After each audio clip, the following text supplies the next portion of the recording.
Hey everyone, welcome back to Unfiltered Beauty, and this is Rain and your host. Today I have an amazing guest who is became one of my really good friends, who is like an older sister to me. And today we are here to talk about, in life we all go through different things, and sometimes we have through some crazy unfortunate losses in our lifetime. And today it's a special day. Today we are going to talk about an amazing person that I didn't get the chance to meet, but by becoming friends with her sister, I can tell they were alike a lot. So to introduce who Martha May is, I have no other than her older sister, one of her older sisters, Libby. So Libby, want to go ahead and introduce yourself? Hi, so I am Libby Aleman. I am Martha May's older sister. We do have a younger sister, but I'm the older one. So I guess we can go into Martha. I know this day is very special to you. Who is Martha? Martha was such a quirky, fun, just a very happy person. But it just takes a lot of time for her to have grown into who Martha May was, because she wasn't always that person. But Martha was just very happy, and she was definitely a nerd. She loved anime and all things Japanese culture. She kind of dabbled into a lot of different things. She was a gamer, a huge gamer. And those were really her passions. And she loved cats. She She loves was cats. a Nice. cat lover. I know Absolutely. I know you have mentioned and you've shown me that she was like so into Pokemon. She was. She got me, my kids, into Pokemon, and she really identified with one, especially Blossom, I think is. Blossom. Yeah. And once I looked it up after she passed away, I understood why she identified and was really close to that particular Pokemon, and the way that what is it, like when they transform They from. evolve. There you go. See, I am not a nerd, but When they that's what evolve. Martha was. She was nerdy and funny and loved movies. Definitely loved family. She was a big family person. My mom, she's absolutely attached to my mom and my parents. And then she loved my kids too. So she was a huge family person, but she just loved all her friends. Nice. I like that. I know, I think there's one thing that me and you share a lot. We both have lost two important people in our lives. I lost my little brother 5 years ago. You lost Martha. Today marks her third anniversary. Am I correct? 3 years now. And I know it's something that it's really hard to how do you, for people who are out there that are going through similar things that we're going through, I know we all deal with grief differently. How are you dealing with the loss of Martha? First, I really just try to remember who she is. And all of the things that she would tell me. She would get mad at me if I was upset, but she would also listen. So I tend to talk to her a lot in the car. That's when we've had our deepest conversations. That is where she came out to me at that time, when she was 18, that she was gay, which I already knew, but I was just waiting for her to tell me. And we cried, we laughed, we would just listen to music. That was like our time. We took a trip to Austin to go see Deftones and Incubus. Like, in the car was our most deepest conversation. So that's where I really You I feel like let you it connect out. with her. Yeah, because I feel like she's riding in the car with me, and we're Oh, listening to music. And I think she talks to me through music when it's like one of the songs that she introduced me to with Doja Cat. Doja Cat. And I know that she's talking to me. And in things like that, like a lot of us, we do, there's like the most littlest things. It may not seem something so big to somebody else, but to us, it has like that meaning, and it has like a way of them telling us. Like for me, the way I feel like I connect with my little brother, it has to do a lot with like animals. My brother, he loved dogs a lot. And Yeah, like for me, for the way I connect with him has to do with a lot of animals. He was such a huge dog lover, Oh. and sometimes I feel like my dog Pumpkin sometimes like possesses like the soul of my little brother. I feel because there's sometimes I talk to him and he just like paying attention and then he'll do things that my brother would do. Yeah. And it reminds me of, and I'll be like, huh. I was like, are you possessing Pumpkin right now? Or maybe But playing with it. yeah, and because there's times where Pumpkin would just be looking up and he'll be just like wagging his tail. I'm like, and sometimes I'll be like, okay, who the hell are you looking at? Like, Yeah. but I think, yeah, I think that, and I think there's like those things like how you said that she got you and your kids, your family, Pokemon. I think that's like another way of connecting through her Yeah. is like either watching the show or buying the little things of Pokemon. Like it's a way of still connecting. Doing the smallest things connects you in such a strong emotional connection. And I think like that I think that's what helps a lot of us get through this life when we connect with the smallest things that meant a huge thing to them. Yeah, maybe it just shows that appreciation, but I'm definitely there too, and I mean, same thing with our cat. I wonder if whether Sadie can see Martha. I think Well, I about mean, that. there is there's They say like that, that yeah. superstition is that animals can actually see our loved ones or the Yeah, ones who have passed. I'm a very strong believer of that. I feel like they can. I feel like they can see more than what we can as humans. yeah. And I'm sure Martha visits you like randomly. I would make jokes about like when my brother, I'll be like, don't be coming out of me on the most awkward moments. Yeah, So I think about those things too. I'm like, "Oh my gosh." Like today, for instance, this morning I tripped, and the first thing I thought was, "She probably made me trip." So, and only because she was that's who she was, you know? We'd always say that we would pick on each other, and and so she I and do she, believe that. and she probably wanted you to like she knew that this day would probably be so heavy on you and she wanted you to have like some type of laughter in your Yeah. life today. And Martha just wasn't a selfish person whatsoever. I can tell you that. Like she would give you whatever she had. She would share, she would buy you. I mean, it was about you. And my sister would get mad at me if I was just crying all day and being sad, and she would probably cuss me out and tell me to get the fuck over it, like why are you still crying about it? It's 3 years later, get over it, Libby. But yeah, I just try to remember that. Like, she wouldn't want me to be crying or sad or anything. She would want me to do something that she loved, like maybe go have ramen or eat at Luby's because With Louis her favorite. Luby's was her favorite. And I don't like Luby's. I really, feel like there's certain things I like. Like, tend on with the girls out to go eat there. I'm just like, do we have to come eat here? yeah, Like, she loved Luby's and Bud Jones. Jones? She was like an old soul. Like, Nice. she loved the Golden Girls too.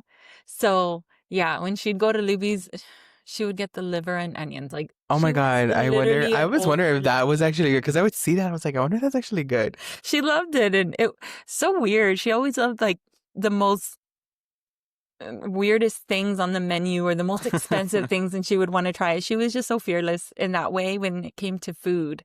So, Nice. And how was Martha? I know like one thing that in our community, her being a trans woman, and I know that's something common that I have with her being a trans woman. I know like there's this amazing now that, they created, I know Martha was working there. They created an honor of the Martha May Foundation. How did that make you feel when you first like heard about it, or how did it come about it? yeah. So, they brought it to my attention, contacted me, and asked me if this would be something that our family would be okay with. Like, would we approve of, you know, them creating, this fund and dedicating it to her and naming it after her.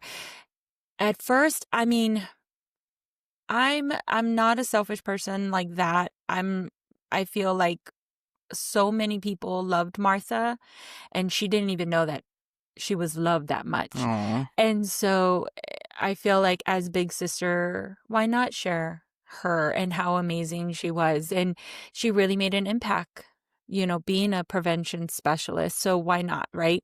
My family, we immediately said, yes, yeah, go ahead. You can use her because she was happy. She Okay. loved what she did, and she impacted not only the staff, but customers that would come in and want to get tested.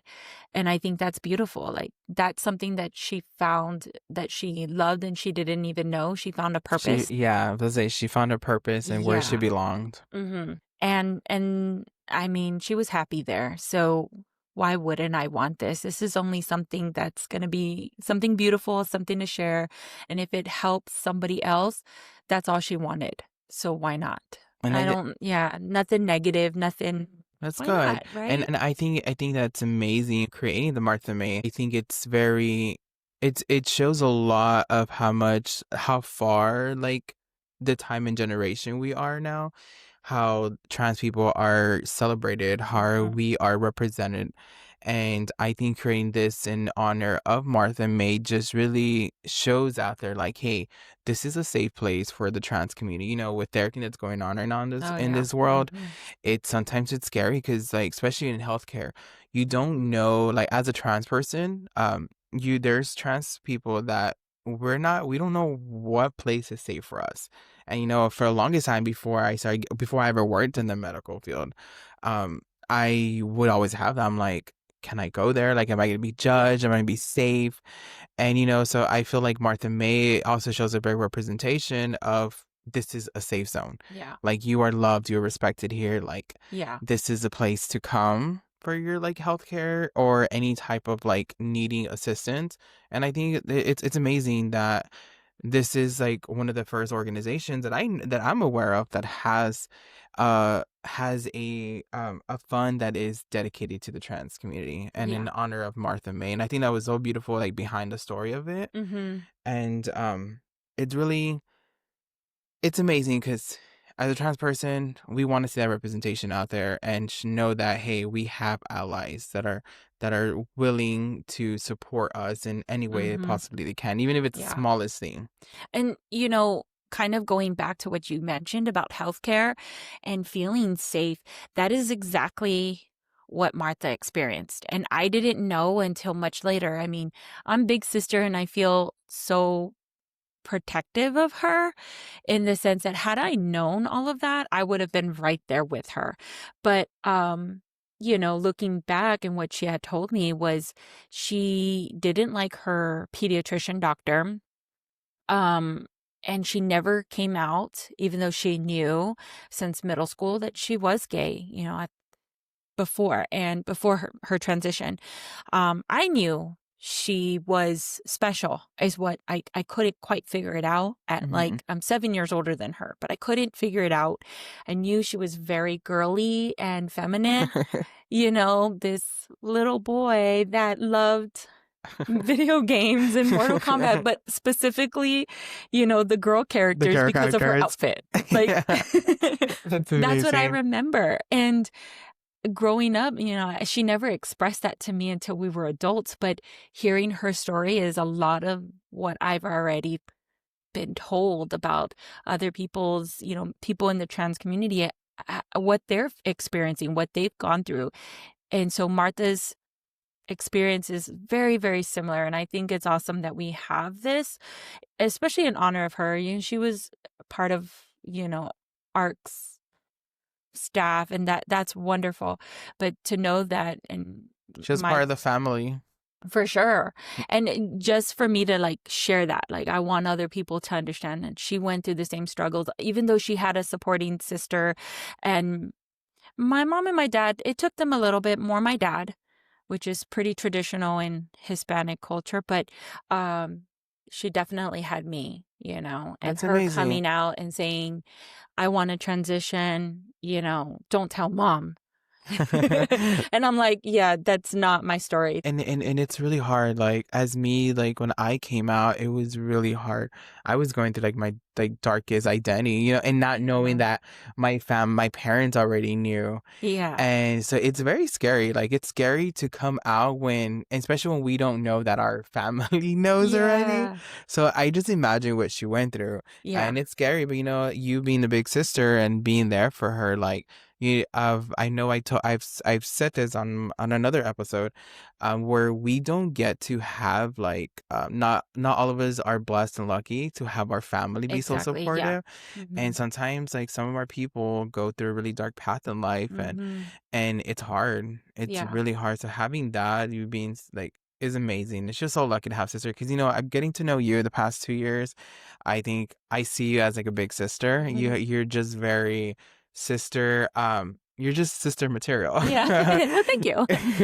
I try to be because I know that that's like I lost my sister, unfortunately. And if I can be a sister to somebody else who may not have any family, then that's okay. I'm making her proud in that way. And I tell my parents, they've since Martha's passing, they've had people that came out to them saying that they're gay, they're lesbian, they're trans. Like my dad had somebody come to him and he was so shocked that they felt comfortable. Aw. And then when my dad said, well, my child was trans, that person felt safe. And I'm just Aw. like, you know what? It doesn't matter because at the end of the day, we're doing right by her.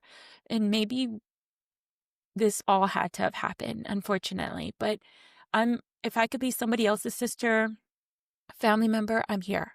I'm here too. Hey, that's one person that we have on our side and we're And your parents yeah. amazing. I'm getting to meet them at the very first Martha May event. Mhm. Last year, I think that was like really fun and get to see them, and getting to know like your mom and dad and get to meet them, like knowing these were Martha and your parents. And I think that's amazing because like I said, like we don't get to, a lot of people in our community don't get to have that bond with their parents. Yeah. And I got to meet your parents, getting to know them, and they're really sweet, Hmm. big open hearts. And that's why I was so excited when I saw them at this year's Martha May event. Yeah. Getting to see them, it's like, it's exciting because, because like, Yeah, I look was at very like, surprised my look, dad wanted to watch Tu Wong Fu. that was a good movie. That was funny because, like, if you see, like this is like the like these like these are the people that showed love to their child and accepted them. It may Yeah. have taken a little bit of time, like you said, on your dad's side, because being Yeah. like the Latino culture, Hmm. but it got there. It got there, got to show that love. And I think a lot of people in communities that are feeling like I can't support my kid because either religion or the culture that we brought up. I think at the end of the day, that shouldn't matter as much. It should be Yeah, more about your child. exactly. And I think it's really important because I know, like, when I came out, my parents were so supportive. To this day, like, unfortunately, like, I lost my parents this year, Yeah, I and know. but it's the hardest thing because they're my biggest Yeah. cheerleaders. But they have always accepted me for who I was and supported every decision, even if my decisions seemed crazy at times.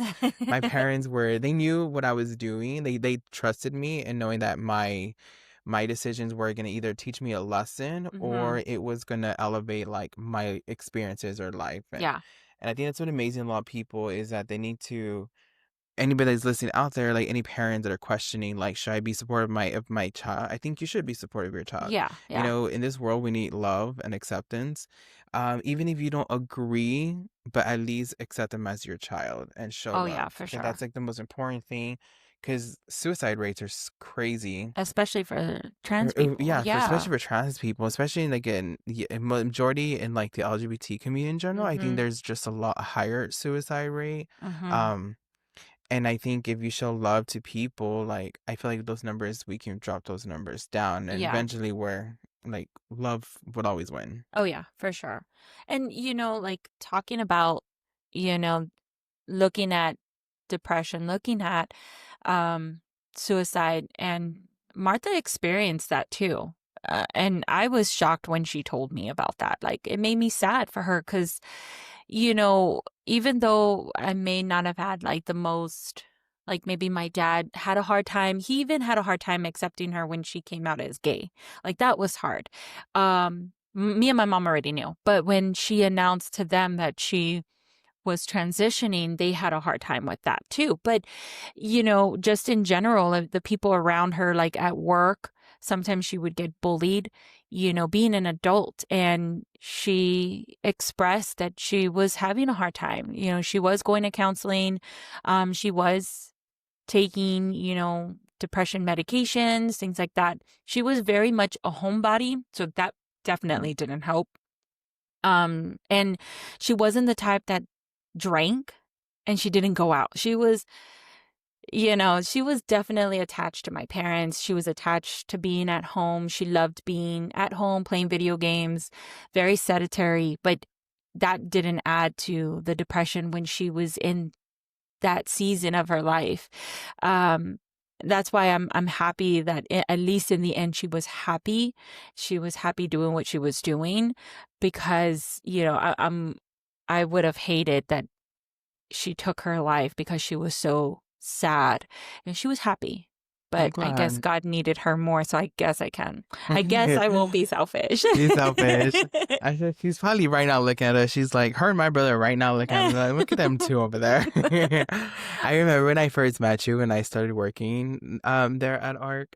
And I met you like there were just something like, do you remember? I think it was like the first or second week of the painting that I gave you. Oh yeah, yes, And I yes. remember I was like, it was in my dream. Like I was gonna get, I don't know. I can't remember the whole memory, but I Mhm. remember like it was meant for you, like that huge, like that beautiful art. And Mhm. I'm sure you still have it. You better Yes. not sold it, girl.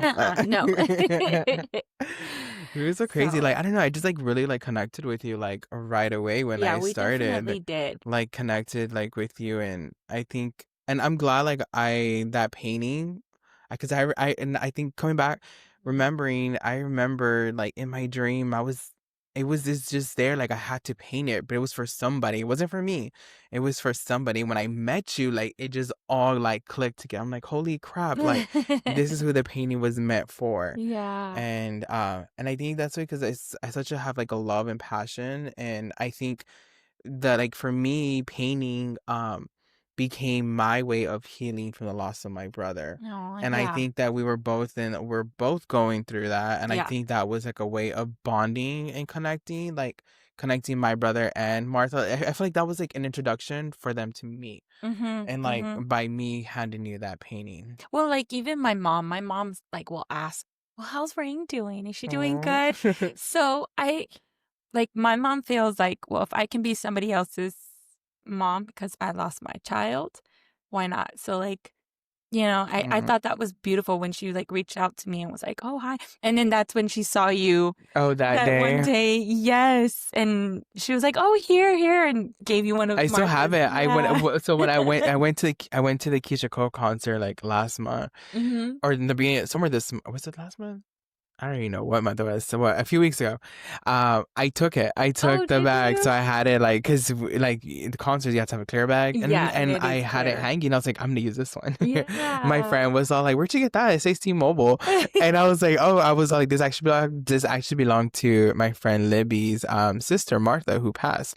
And she's like, "Oh," and so I was like, "I have it." So Yeah. I use it like now, and I was gonna bring it today, but I was such in a rush because usually when if I'm recording content, Mhm. I like to put the mics in down because it's just more smaller to Yeah, it carry. is small. So, Yeah. but I was such in a rush. But then since today's Martha, like the anniversary of Martha, I wanted Yeah. to bring out like the merch for Martha, Yeah. but I should include that one too. So, But I think like this whole journey, I know it's like it's still very healing for you and your family. And I know I want to get more into of like what I know, like since we both work in healthcare, mhm. and the complications, like what was the experience like for Martha going in, like what struggles that she went through during like the final like months.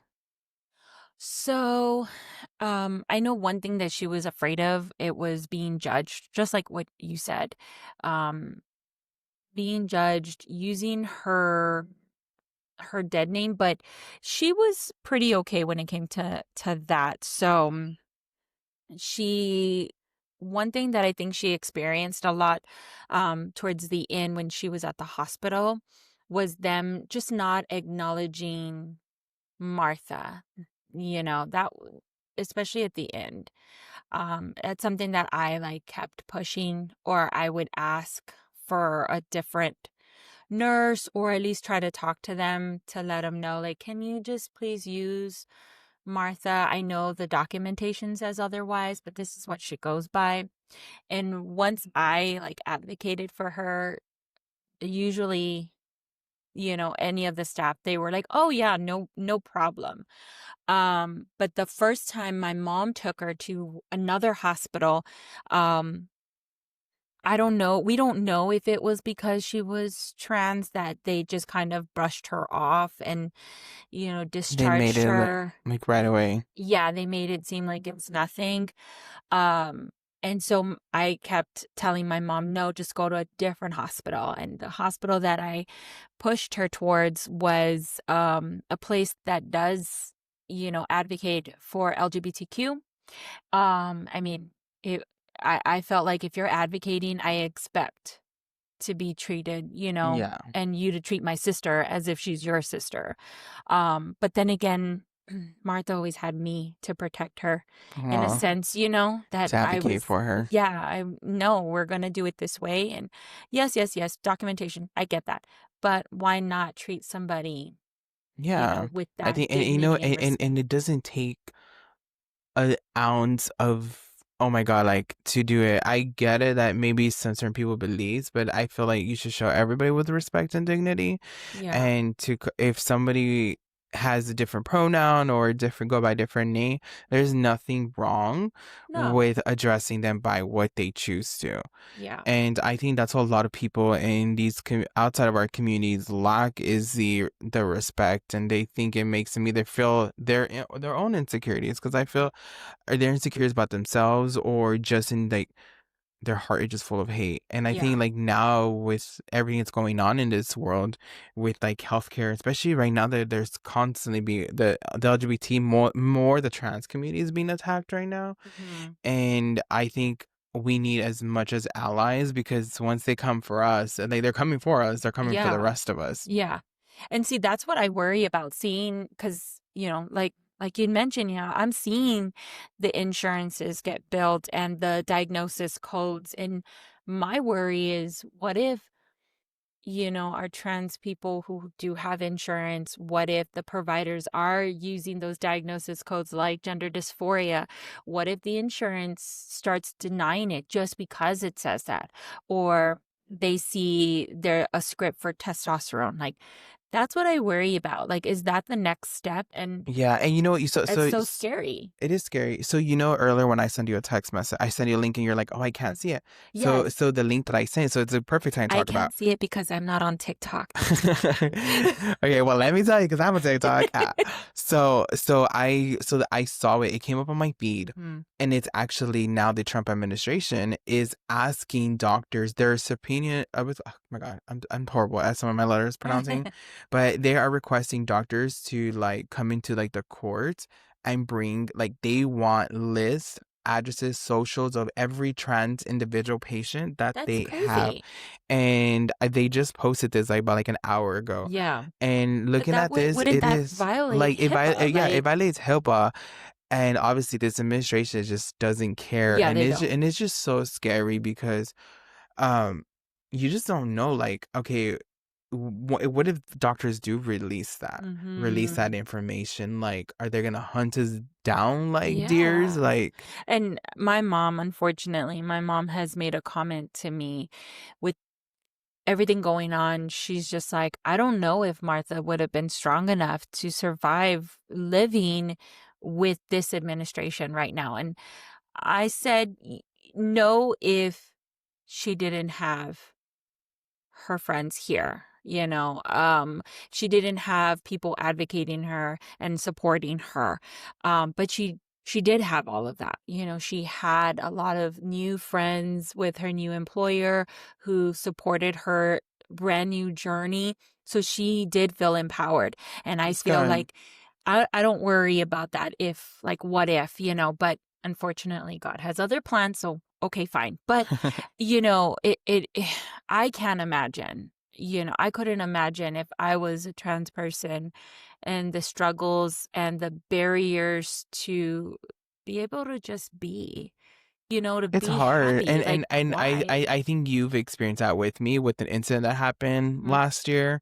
You saw Mm-hmm. how hurtful and damaging that was for me to Yeah. experience that, and it's an ugly feeling. It's an ugly feeling when people make you feel like you're like little or not little, but like you're not human and don't It, have the same rights as them. yeah. I remember sitting in that office and crying to you, and I was just like, I can't believe for the first time, like, I've gone through so much shit, but I felt like this was like the worst thing that I felt, and it was just the most horrible feeling ever. And I'm like, oh my God, like, I can't believe I'm actually going through this right now as an adult.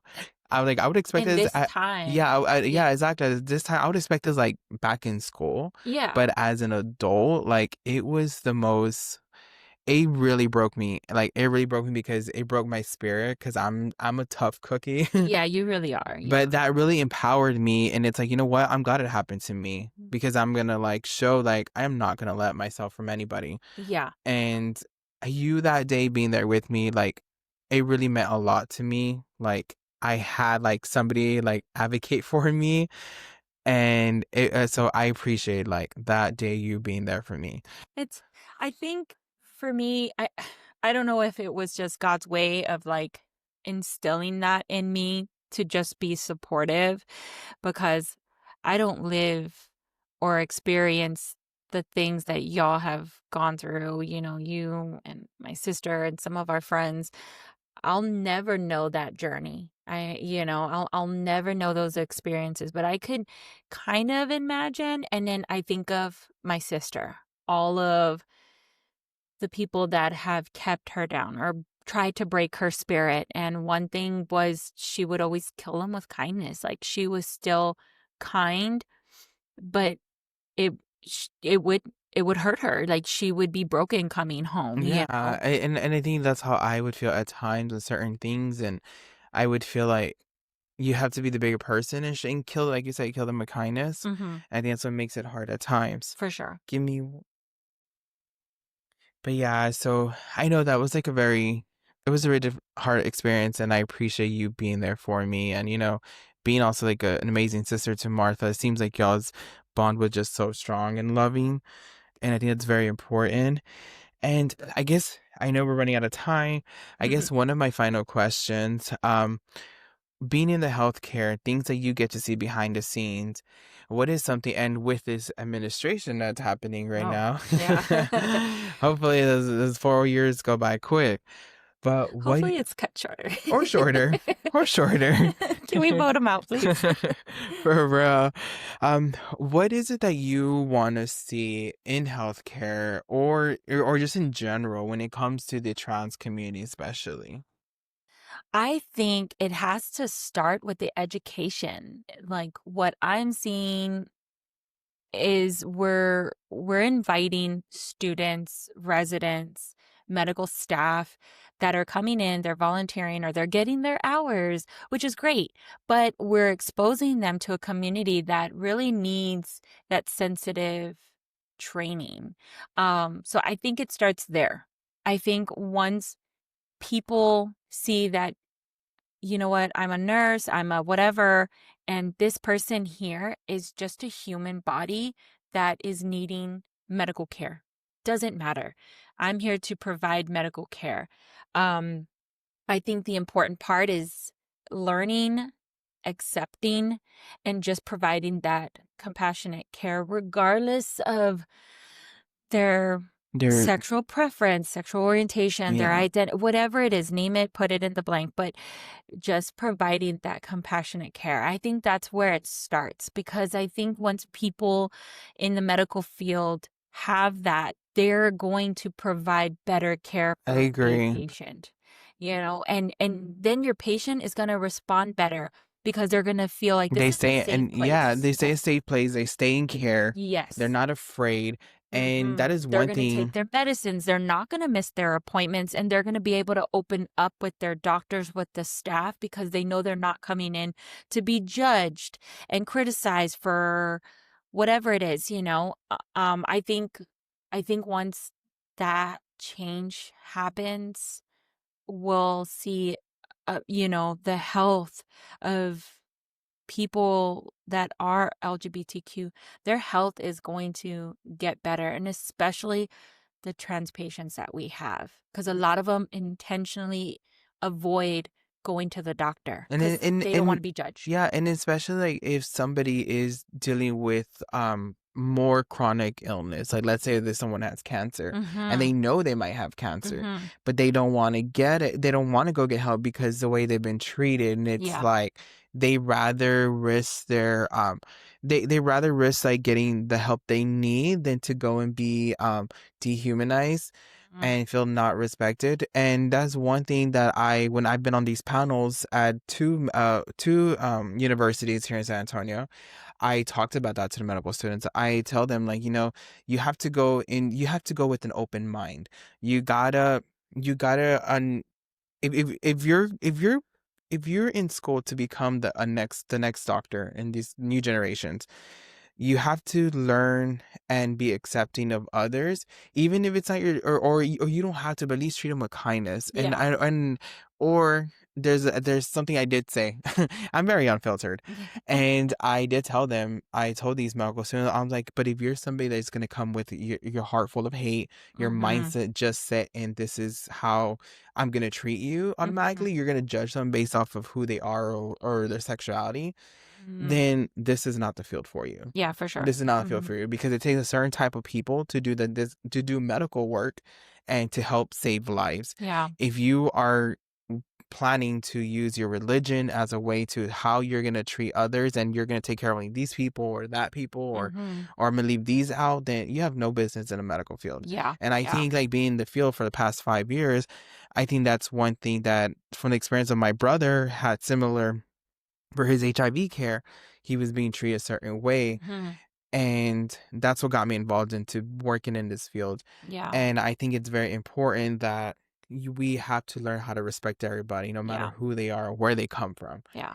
And that's what I want to see as well. We have the same vision, is we want to see our providers advocate more and be more understanding of our people and community and people in general. Yeah. Yeah. See, like for Martha, her what she got sick from was her stomach. That is like an issue that can happen to anybody, and her colon burst. That's something that can happen to anybody. And she went sepsis and it caused pneumonia. All of that, part of her colon was removed. All of that doesn't matter who the person is. That is a human body that's needing severe medical attention. So, I think when people in the medical field have that understanding of who their patient is and are truly listening without any kind of judgment, I think that's when we're really going to see people improve, their own health. I think we'll see the healthcare field get better. Now, I think we'll see, especially our trans people, really thrive. So that's my hope for the future. And I think it's accomplished. It's able to be We can do accomplished. it. I know we can do it. I think now, like, a lot of, like, the new generation of doctors and providers, a lot of it is changing. I Mhm. think it's more with the older generation that some of them are like that, but there are a lot of them that are willing and are adapting to, like, the change in the time of where we are. Mhm. And I think it's most important. And yeah, I think that's what we need. We need more people to be Mm. accepting of others. Yeah, I agree. And I And I think my recommendation, you as a trans person, trans woman living out there thriving, sometimes all it is I mean, I hope that any person comes across a person that's not so accepting, but you have put your little stamp where you've changed their mindset. Like, oh, I met this wonderful woman today and she expressed to me that she's trans and she was so amazing. And you know what? Trans people are not as scary as what everybody else thinks, or they're not dangerous, or they're not, I think putting that out there. And that's how I share Martha. Like, I Human trusted Martha kindness. with, yeah, I trusted Martha with my children. Like, I am not afraid, at all. And I'm teaching my children to love and accept everybody. So I think it's just sharing and going out there and killing a person with kindness or I just making their day. Like, I love your bag. And Yeah, something like that is even beautiful. yeah, even the smallest little um acknowledgement that someone exists, I think goes a very long way. And I know I have said this to a lot of like my followers, and I tell them, especially for a trans person or anyone LGBT, I think it's one important thing for us is to learn is to educate others. Don't get Mhm. offensive if somebody misgenderize you. It's all, like you said in the beginning, It's a it, teaching it's, moment. it's a teaching moment. And you never know, because I've came across people that they didn't see me for who I was, but they respected me at the end when they got to know me. And I think Yeah. that's the most important is And kindness. one day at a time and one person at a time. And I think we'll get there. We will. Well, Libby, I know we are running out of time. I said that like 15 minutes ago, but this one literally running out of time. But I want to say thank you so much and for doing this with me. I think it was important to talk about Martha, and this is a way to keep her alive in our hearts and every day that what we do in helping our trans community. And so I want to say thank you for being an amazing person. Thank you for being that big sister. There's a lot of little Marthas out there, Oh, yeah. and that I think you're amazing. And anybody, if you're looking for any healthcare, we have our amazing resource centers throughout the city of San Antonio. By all means, let me put a disclosure. This is Unfiltered Beauty. This is my personal podcast.